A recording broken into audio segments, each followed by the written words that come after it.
Olá, boa tarde. Eu estou de volta com mais notícias do Brasil e do mundo desta terça-feira, dia 14 de novembro.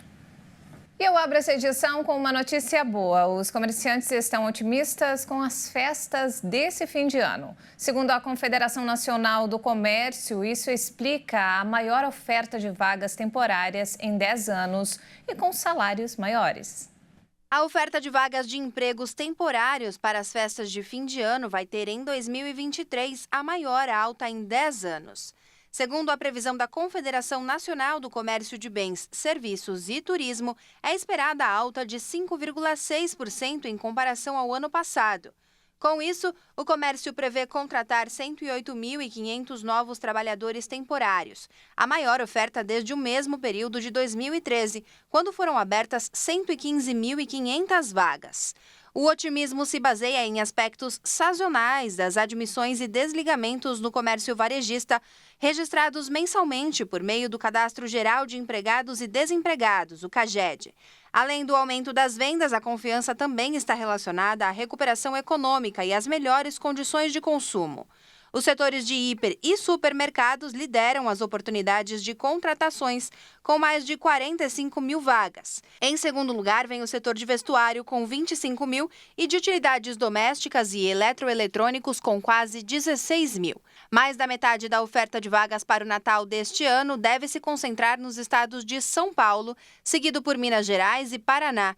O salário médio de admissão nesse período também terá um avanço de 1%, podendo alcançar R$ 1.605. No ano passado, a remuneração média ficou em R$ 1.596. O maior salário médio de admissão pode ser encontrado nas lojas especializadas na venda de produtos de informática e comunicação. E falando agora sobre o clima, 15 estados e o Distrito Federal começaram essa terça-feira com alerta de grande perigo por causa da onda de calor. Já no sul do Brasil, cidades estão em alerta para tempestades. As cidades do Centro-Oeste e Sudeste permanecem como as mais atingidas pela onda de calor. Apesar de não estarem entre as capitais com recorde previsto para essa terça, Cuiabá, Palmas, Goiânia e São Paulo também devem registrar altas temperaturas neste início de semana. A cidade de São Paulo registrou nesta segunda o dia mais quente do ano, com a temperatura chegando a 37,4 graus. O Instituto Nacional de Meteorologia já ampliou o alerta de grande perigo por conta das altas temperaturas para 15 estados e o Distrito Federal. O aviso decorrente da onda de calor enfrentada pelo Brasil se estende até esta sexta-feira. O calor atípico registrado nos últimos dias no país é resultado da quarta onda de calor deste ano. O fenômeno é comum com a aproximação do verão, mas dessa vez foi intensificado pelo El Niño, atípico dos últimos meses, e também pelos efeitos do aquecimento global causado pelas emissões de gases de efeito estufa. A mudança de tempo também segue causando fortes chuvas na região sul em consequência direta da massa de ar seco, que atua como uma barreira de ventos. Os estados do Rio Grande do Sul, Santa Catarina e parte do Paraná seguem em alerta para tempestades.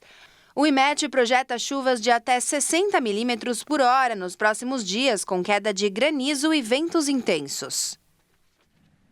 Além de provocar danos à saúde, o forte calor que atinge o Brasil fez disparar a demanda por energia no país, que deve fazer o consumo aumentar em até 15% só nessa semana.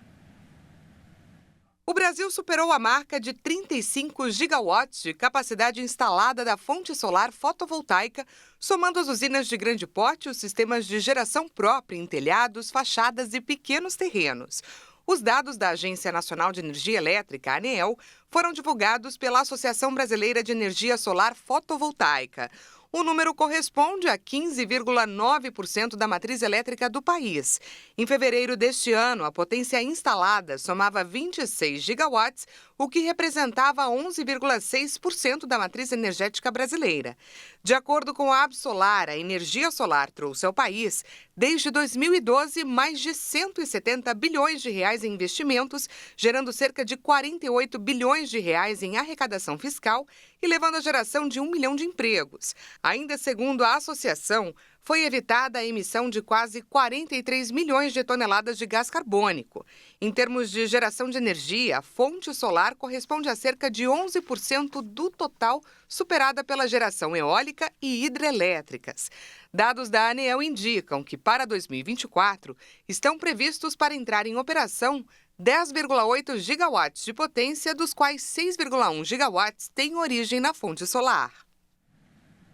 E olha só que alarmante, o Pantanal está sofrendo com grandes incêndios mais uma vez.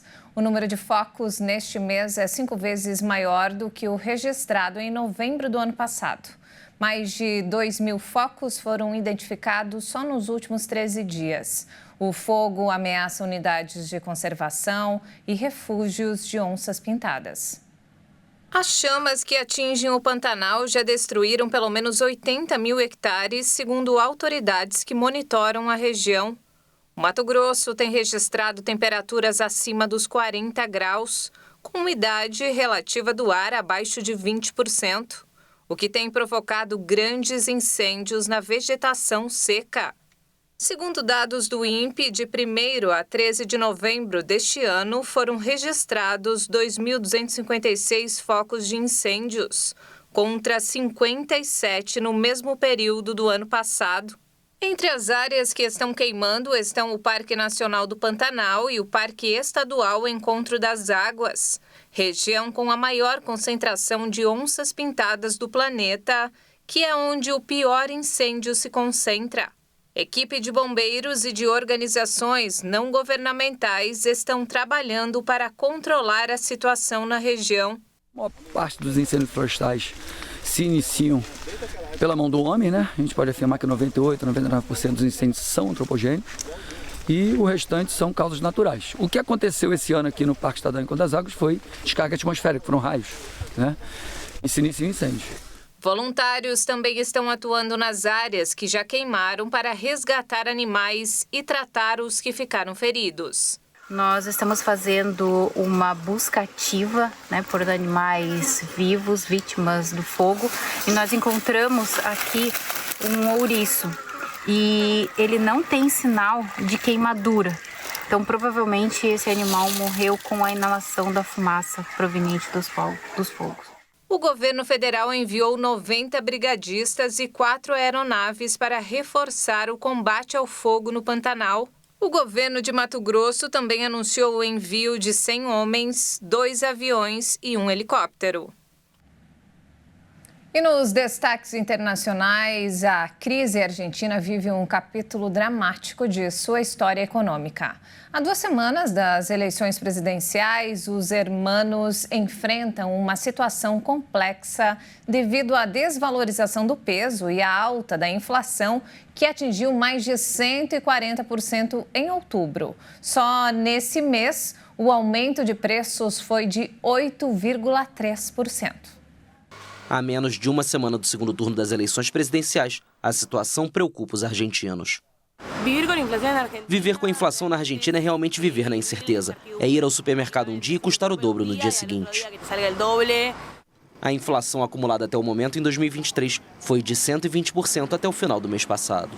Em outubro, os setores com maiores aumentos foram comunicação, 12,6%, e vestuário, 11%.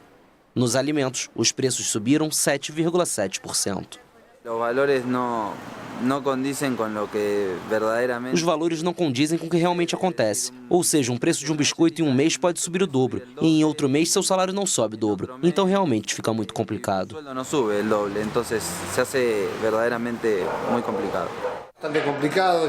É bem complicado, já que eles mudam os preços semana a semana. Então você não vai repassar isso automaticamente para o cliente, porque você afugenta a clientela, principalmente em um comércio de bairro.